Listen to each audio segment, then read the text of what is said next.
I'm Erica from Bronx, New York. I'm Meredith from Phoenix, Arizona. Bringing you the latest in news and politics. Filled with snarky views and pithy commentary. You're listening to the Two Conservative Lesbians Show.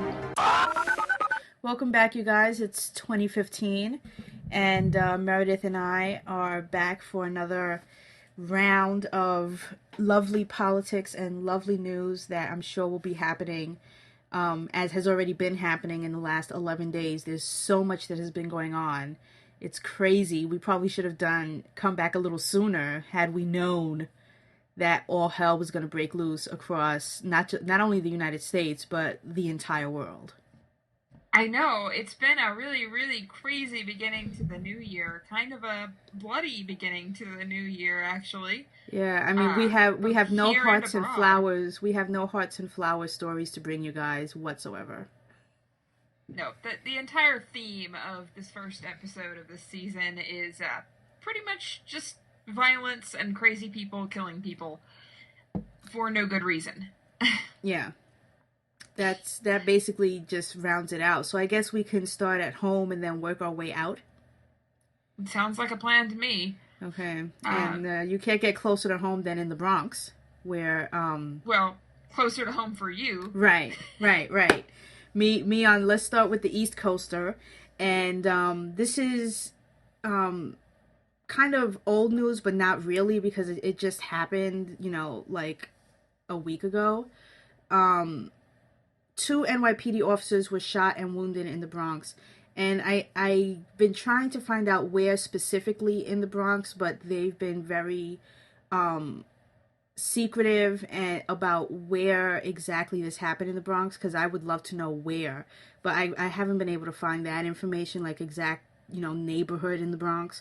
But I do know that it was outside of a Chinese restaurant in the Bronx, where these 2 police officers, apparently they saw an individual who they knew was wanted for some sort of crimes, and that individual saw that the cops were going to apprehend him, and he shot them. And I am so thankful and also a bit surprised that they lived this attack, because one police officer was shot twice in the chest, and the fact that he survived that. Of course, at this point, it's not a shock to know that the police officers are wearing as much bulletproof vests and any other kind of protective gear as possible these days, especially after those 2 police officers were killed execution style, if you will. So, it's very thankful that this cop was shot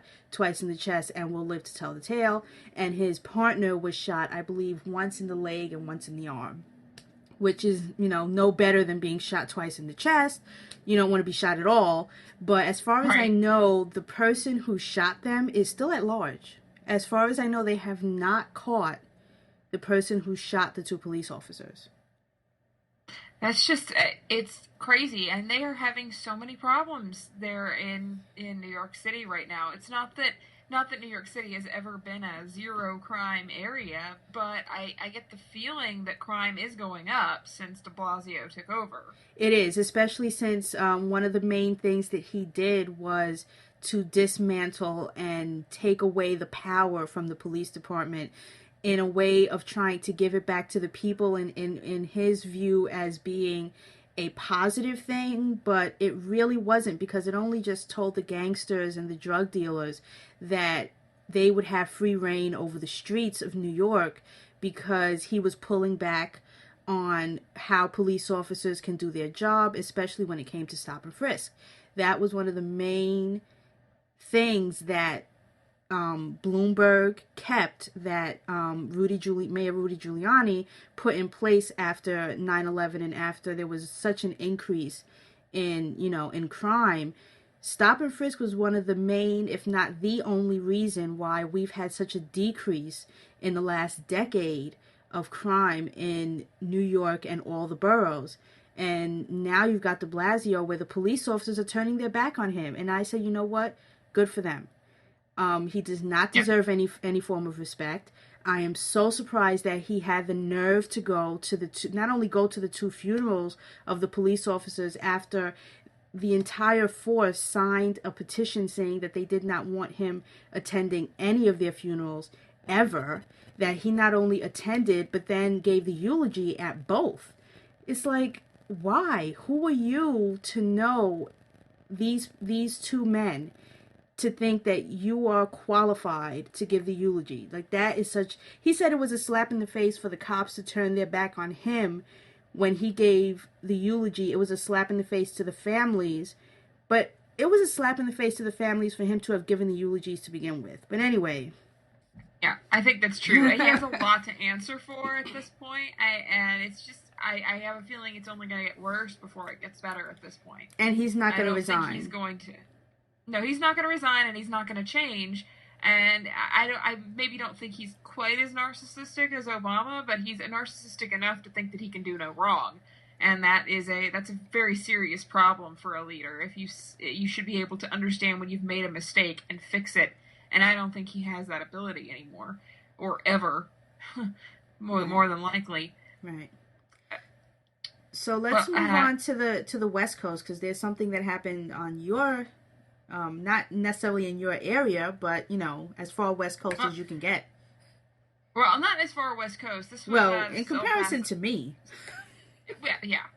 Southern coast, it's El Paso, Texas, which is interesting because I was near El Paso, just a few days before this happened, like a couple of days before this happened. I was driving through Texas, very, very close to El Paso. So a gunman came in and opened fire at a veterans VA clinic in West Texas, and he killed one person, and the gunman was also killed. As of the writing of the article that I was using, they had not come to the conclusion of whether he had killed himself or he was killed by someone else. So they don't really know that at the time they didn't really know much about what was going on here, or why he came in and started shooting. But the VA had closed down for a couple of days while the FBI was leading an investigation into it and interviewing all of these hundreds of witnesses to what happened. But it's pretty bad. The VA has got a lot of problems. Shootings, everything's going a little bit crazy for them right now. It is, and I'm sure the president is so busy trying to figure out how to tighten up these loose ends, especially when it comes to the VA. And I'm sure a lot of people are asking the question, like they asked with the Fort Hood incident and other incidences that happen, not only on military bases, but in places like the VA where there are military present. If they had firearms, or if they were allowed to have firearms, on them in the premises, if these things wouldn't happen. And you got to ask the question, right. Would it? Could that person who was killed been saved if that person was able to defend themselves? Because I'm positive, I'm not 100%, but I don't think you can have loaded firearms or firearms at all when you're on in a VA building. I would doubt it. It's the same. I mean, whether it's a state or federal government building, you usually are not allowed to bring firearms into the building.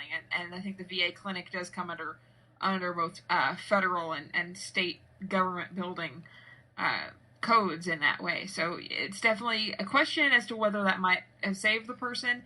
It might not have. It's very likely that this may have been a case of someone who was mentally ill, and it wouldn't have mattered to him whether other people had guns or not. He might have come in and shot someone anyway.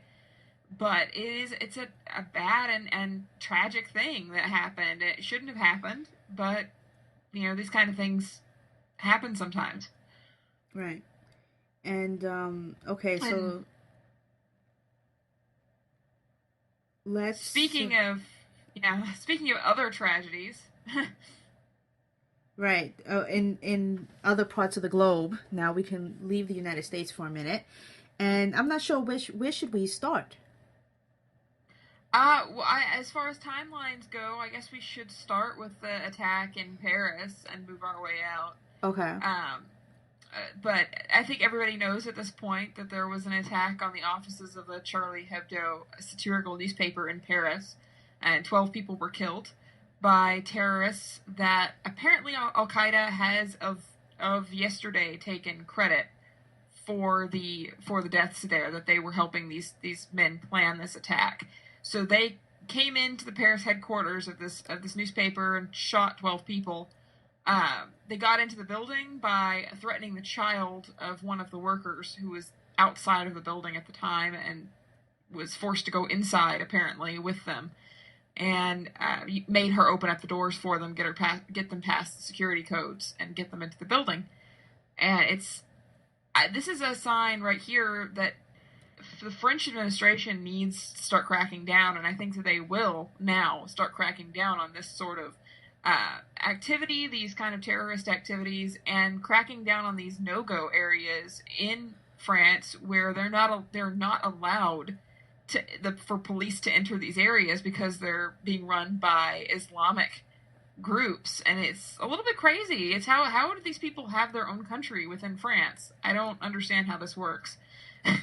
Yeah, it's really wild, and it was also equally as tragic the fact that it took them, a couple of days to find them, and they really you could really say they didn't actually find them. The guys made themselves found by infiltrating then a print shop, um, and holding it hostage, and where they then set off and I knew that was going to happen. I remember, I think it was either Monday or Tuesday of this week, and I remember when I went to work, I before I left, I told my mom, I was like, I hope they back those those cops off of that building, because they've been in there for a long time, and I guarantee you they are setting up explosives, and they are going to make that building go up in flames, and who knows the damage it's going to cause. It's not going to go well. So I was not surprised when hours later they said that there were bombs heard within the facility. And then, of course, at the same time that they were being holed up there were two individuals, a male and a female, in another part. Or it, They're not sure if the woman was there, because now they're saying the woman escaped to Saudi Arabia, not Saudi Arabia, to Syria, that she actually fled Paris and went to Syria. So they haven't exactly corroborated or said 100% that she was there, but they say that she was married or in a domestic partnership with the guy who was in the kosher deli, who and was killed 4 people. Right, and was directly involved in killing the female police officer. Right. Something happened, and it could be that there was another female. That's what I've heard, that it wasn't his wife, because they're still looking for the wife, and they think she left the country before it happened.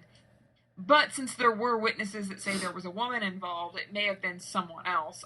They still are kind of sketchy on the details as to what happened in this kosher deli.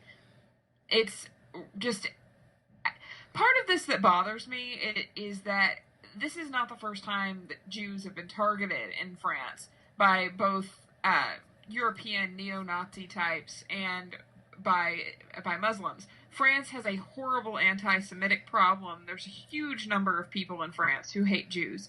So what bothers me about this is that I feel like this particular incident is only being taken seriously and only being reported upon the way it is because of the Charlie Hebdo attack. Because these fire bombings of synagogues, attacks on Jewish people, this isn't news. This has been going on for a long time. But it suddenly has become an issue because the French are angry about what happened at this newspaper, and now they're finally paying attention. And I'm glad they're paying attention, but it should have been months ago that they started to care about this. And it's just horrible for the families of these 4 people who were killed. I've heard that the bodies are going to be buried in Israel, and I think that is I think that's going to be a sign to Jews that they need to leave. And I think that especially now, they're going to end up with a lot of people leaving France for Israel. Yeah, they say that there has been a lot of people leaving, of Jews specifically leaving, not just France, but other areas as well. France is not the only one that's having problems with Muslims and other nationalities being cruel and killing and discriminating against Jews. Jews are leaving in vast numbers. And I will say that even though they're leaving those countries, let's also